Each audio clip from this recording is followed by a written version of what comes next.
Bonjour à tous, bienvenue pour un nouvel épisode des émissions scintillantes. Aujourd'hui, je suis très heureuse de recevoir Laetitia Bernard, qui est photographe indépendante. Bonjour Laetitia et bienvenue.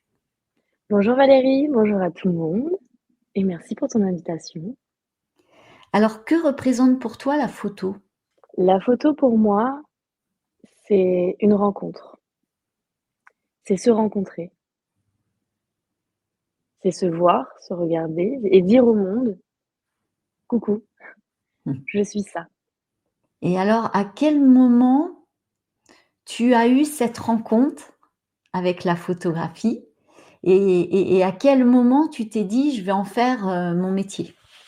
Pour tout te dire, au début de ce chemin, je ne savais pas que j'allais devenir photographe. J'ai travaillé 7 ans en agence de pub en tant que productrice. J'aimais beaucoup mon métier, j'aimais beaucoup les gens, j'aimais beaucoup la création, mais c'est un secteur qui ne me convenait pas humainement. J'en suis sortie sans savoir ce que j'allais faire. Et en fait, j'ai eu la chance aussi d'être accompagnée par des gens formidables, dont toi, et qui m'ont apporté en fait des outils pour que je comprenne, que je me pose des questions. Et surtout, je me suis rapprochée de mon enfant intérieur. C'est-à-dire que la première question, je me suis dit, ok, mais dis ça quand tu étais petite, qu'est-ce que tu voulais faire? Qu'est-ce que tu voulais expérimenter? Qu'est-ce que tu voulais vivre dans ta vie? Bah, en fait, je sais pas pourquoi, j'avais toujours en tête d'être barmaid, de travailler dans le monde du bar parce que c'est chouette, parce que j'aime la fête, donc pourquoi pas? Et ben, j'ai tenté ça. Et ensuite, je me suis dit, je voulais aussi être masseuse. Et ben, j'ai fait une formation de massage. Et en fait, en donnant l'espace aux envies que j'avais petite, ça m'a réconciliée avec beaucoup, beaucoup de choses. La restauration, je l'ai fait 1 an. Ce n'était pas pour moi, le métier, mais ça m'a réconciliée avec le monde du travail. Le massage, ce n'était pas pour moi, parce que trop sensible au niveau des mains et le toucher, mais ça m'a ouvert les yeux sur le fait que je voyais des choses, je ressentais et que le bien-être des gens était trop important pour moi. Et finalement, avec cet appareil photo, bah, j'ai tout ceci en fait, j'ai le bien-être avec la photo.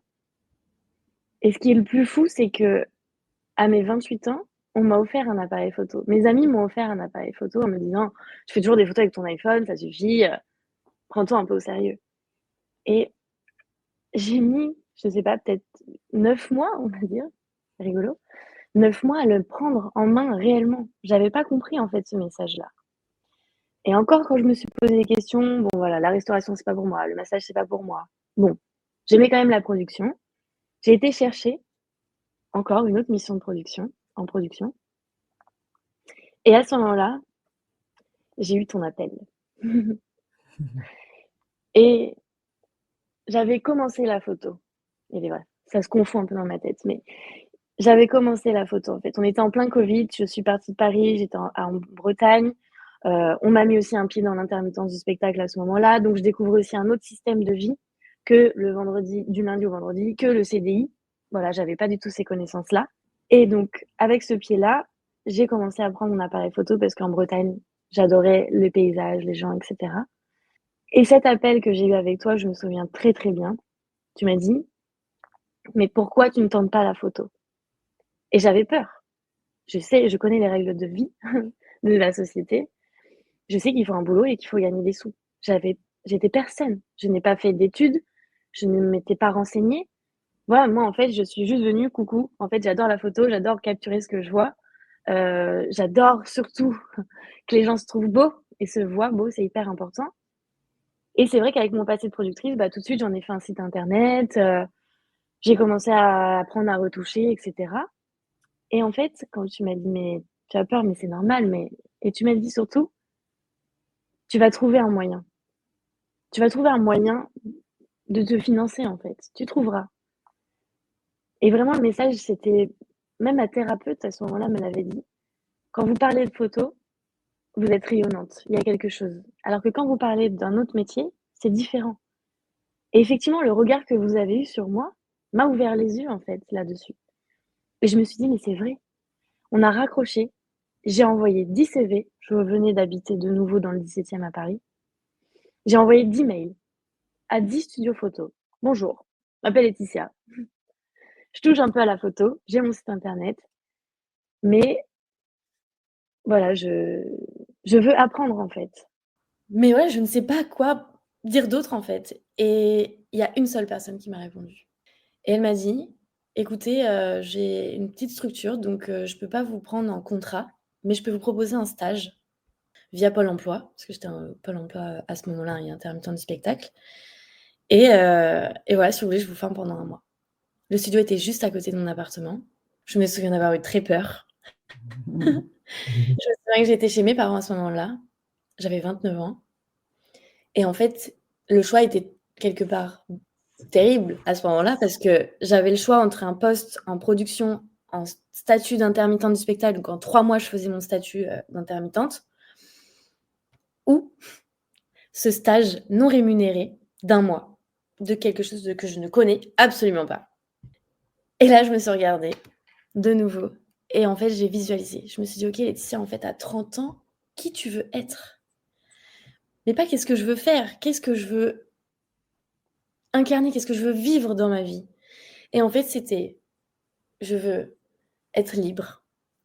Je veux pouvoir bouger de mon siège là et que si je veux partir à 16h et ben, voilà, on me dise pas: «Tu as pris ton après-midi». Je veux, je veux profiter de mes proches aussi, je veux travailler avec eux. Je veux travailler dans la bonne entente comme je le souhaite et du coup, je me suis dit: «OK, je vais le tenter en fait. Je vais le faire parce que quand je m'imagine, je me vois heureuse». Donc j'ai tenté. J'ai tenté et aujourd'hui, ça fait 3 ans que je suis photographe, que j'ai ouvert ma boîte, ma micro-entreprise parce que suite à ce stage-là, en fait, tout s'est très, très vite enchaîné parce que cette personne m'a aussi fait confiance pour des prestations en extérieur. Mais en fin de compte, tous mes proches m'ont aidée à réaliser mon rêve parce que j'ai eu des demandes. Au bout de même pas 1 mois, on m'a dit: «Tiens, quelqu'un qui se marie, j'ai pas parlé de toi, elle est OK, tiens là, en fait, je vais être maman, tiens». Il y a eu des synchronicités juste incroyables parce que j'ai osé aller vers ça, avec cette confiance que j'avais finalement intimement au fond de moi, mais surtout la confiance que les personnes qui m'entouraient m'ont montrée aussi et c'est magique et j'ai toujours dit quelque part: «Je suis photographe, j'ai la photo en main, mais c'est pas mon métier final. Ça va être un outil la photo» et en fait, j'ai comme des phases de vie où je prends conscience de à 27 ans, je suis sortie de mon corps, je me suis vue à terre. J'ai pris les choses en main, ce qui a donné photographe. Je suis devenue photographe et à, tic tic tic 31 je crois, je suis retombée à terre, à me dire: «Mais pourquoi je ressens ça? Qu'est-ce qui se passe?» Parce qu'en fait, la photo, j'ai eu la photo qui était magique, mais avec toutes ces contraintes, toutes ces fausses croyances. En fait, c'est normal, j'étais en train d'apprendre. J'avais peur, donc j'allais vers des prestations où il fallait du budget. Il fallait que je gagne ma vie.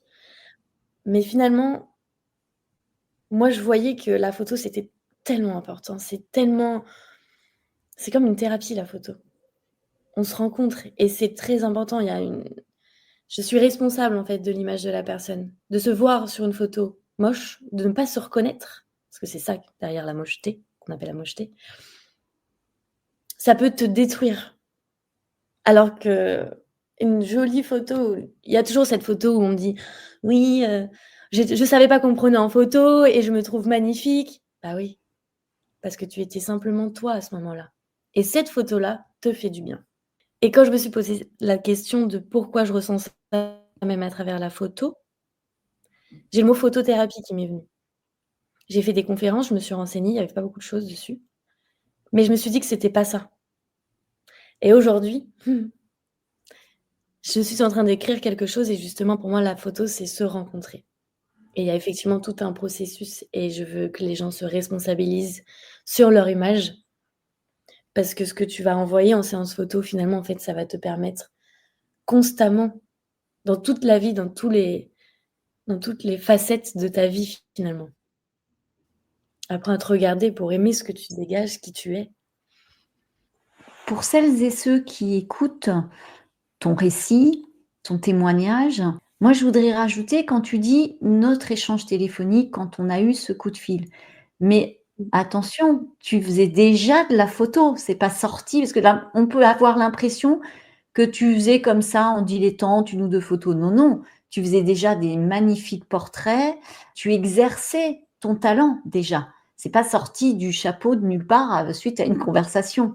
C'est Mmh. en fait, notre conversation t'a amené à devenir professionnelle et à t'affirmer en tant que telle. Je pense que c'est important de le rajouter. Ça faisait déjà, plusieurs mois que tu faisais des portraits d'artistes, de jeunes artistes. Nous, on s'est rencontrés par, le biais de notre amie Magali Ripoll et tu m'as fait, 2 belles séances de photos à quelques mois d'intervalle, en fait. Il est vrai. Tout a commencé quand j'ai effectivement, je pense au moins une petite année avant qu'on se rencontre. J'ai pris mon appareil photo parce que je vivais en Bretagne, mais que c'était une souffrance. Et quand j'ai regardé en fait mon appareil cet appareil photo qui m'a été offert par amour par Mmh. mes amis, je l'ai pris et ça a été mon refuge. J'ai commencé à prendre des photos du coup de paysages, des gens et en fin de compte, j'ai commencé à dire que je faisais un petit peu de photos et la vie m'a donné des opportunités. En Bretagne, il y a une amie qui créait une marque de bijoux qui cherchait des photos à faire des photos. Je lui dis: «Mais c'est hyper important, fais des photos, bien, je peux t'en faire aussi». Mon cousin a eu un enfant aussi à ce moment-là, donc évidemment, je te fais des photos. Le souvenir, surtout cette naissance finalement à cacher est arrivée juste après un drame, donc pour moi, le souvenir, c'était très, très important d'offrir, de capturer chaque instant de cette nouvelle vie. Et puis j'avais quelques retours des gens me disant: «Mais tiens, c'est fou, c'est beau ce que tu fais». Mon cousin me disait: «Waouh, là l'expression, de mon enfant, c'est quand même quelque chose» et cetera. J'y ai cru et j'ai osé en fait prendre en photo, montrer et effectivement en fait finalement la rencontre qui a, tout bouleversé également, c'est quand j'étais en intermittence du spectacle. J'ai été sur une émission de télé en tant qu'accessoiriste plateau et effectivement j'ai vu Magali Ripoll. Pour la petite anecdote, Magali, c'est mon 4e prénom. C'est la sœur de ma maman, qui est décédée avant ma naissance, donc je ne l'ai jamais rencontrée, mais qui est là, je le sais et on se ressemble beaucoup. Et quand j'ai vu Magali Ripoll, qui était dans son rôle dans cette émission, de celle qui fait rire, qui amuse, je l'ai vue d'une manière tellement solaire, tellement puissante, tellement forte. J'ai eu cette image, en fait, tout de suite. Et je me souviens que je lui donnais un accessoire et je m'étais abonnée, en fait, à son Instagram la veille, parce que je venais de la com, donc bon. Et en fait, elle me dit: «Mais c'est toi Laetitia Bernard?» Je dis: «Oui». Elle me dit: «Mais j'ai regardé ton compte Instagram, tu fais de très, très belles photos». D'accord. Et à ce moment-là, je dis: «Merci», puis je vais pour partir parce que moi, je suis super saine, je viens de commencer, c'est quand même Magali Ripoll, je suis sur un plateau télé, enfin bon, c'est pas ma place. Et à ce moment-là, le temps s'est arrêté et j'ai senti 2 doigts sur mon épaule, comme quelqu'un qui me dit: «Hé, ti ti ti». Et là, j'entends: «C'est maintenant». Je me retourne, je la regarde et je lui dis: «D'ailleurs, j'ai une idée de photo de portrait avec toi» et je pars en courant. J'avais honte, je disais: «Oh là là, mais mon Dieu!» Faut savoir que j'ai été très, très timide dans ma vie, donc pour moi de faire ça, c'était incroyable et puis encore une fois, effectivement, j'avais pas fait cette formation de photo à ce moment-là, hein et finalement, elle a pris mon numéro de téléphone, elle m'a dit: «Oui, je veux faire, un shooting photo avec toi». J'ai eu tellement peur que face à cette peur et ben, en fait, je me suis professionnalisée. Je me suis prise au sérieux parce que ma peur, c'était j'ai peur qu'elle me prenne pour une gamine, que je sois une escroc, que j'y arrive pas. Donc je me suis posée et j'ai agi comme je savais avec les armes que j'avais, donc j'ai fait une présentation. Comme en tant que productrice, ma vision des choses, comment je l'imaginais. En fait, je lui ai créé tout un monde, j'ai pas les mots encore en fait, mais je lui ai montré en fait comment moi je la voyais et elle m'a dit: «J'adore, j'adore, j'adore, j'adore, OK». Et elle me dit: «En plus, face à ton idée créatrice, j'ai le lieu parfait, le théâtre Le Splendide». OK, incroyable. Et le shooting est arrivé et j'ai donné vie à ces photos-là. Les photos qu'on a fait à ce moment-là, en fait, c'est exactement ce que j'avais en tête. Et elle m'a dit après plusieurs mois qu'à ce moment-là, c'était un petit peu compliqué pour elle et de se voir à travers mes photos, ça lui a fait quelque chose. Et c'est quelque chose qui me touche énormément. Et en plus, ce qui est encore plus magique, c'est qu'après ce shooting-là, j'ai commencé vraiment à avoir beaucoup d'images dans ma tête, dont une où j'imaginais un endroit, je voyais du velours violet, du boudoir, mais pas du tout comme on peut l'entendre. Et là, elle me dit: «J'aimerais offrir à mon amie Valérie un portrait, donc toi, et tu me donnes rendez-vous au Marco Polo à Paris», et Ouais, un restaurant situé dans le 6e arrondissement, que j'aime beaucoup. qui est très bon, et qui a des fauteuils en velours violet, et exactement comme je l'avais vu, en fait. Sauf que ces photos-là, c'était toi et c'était pas pour elle. Et là, ouais, là, bah oui, j'étais photographe à ma manière. C'est ça, exactement. Et parmi tout ce que tu photographies, qu'est-ce que tu préfères? Est-ce que ce sont les paysages? Est-ce que ce sont les portraits? Est-ce que ce sont les les, les mariages?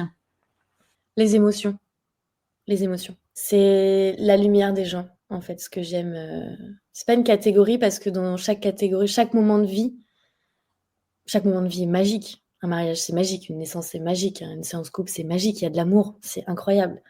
Ce que j'aime, c'est accompagner les gens pendant cette séance photo, leur rappeler l'importance du souvenir, que je suis là pour capturer un souvenir de leur vie qu'ils vont pouvoir revivre, revoir toute leur vie.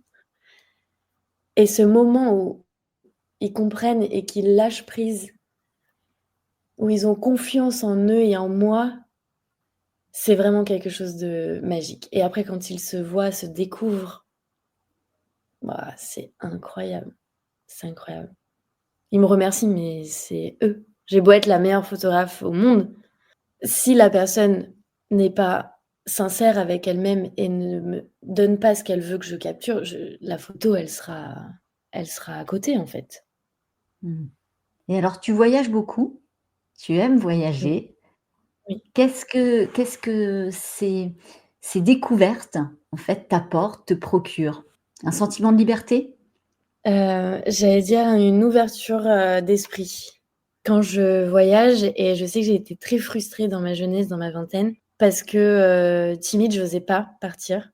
Je regardais sur Instagram les gens qui voyageaient et cetera. J'étais tellement jalouse, tellement envieuse, et j'avais envie d'eux. Et maintenant que je comprends que je peux tout faire moi-même, et ben, je le fais, et c'est vraiment pour, aller découvrir, aller voir, en fait, autre chose, d'autres personnes, comment ils vivent. Découvrir, ouvrir mon regard, et aussi je pense que c'est une manière d'être et de vivre, parce que le voyage finalement c'est, en fin de compte, pour moi la vie c'est un voyage.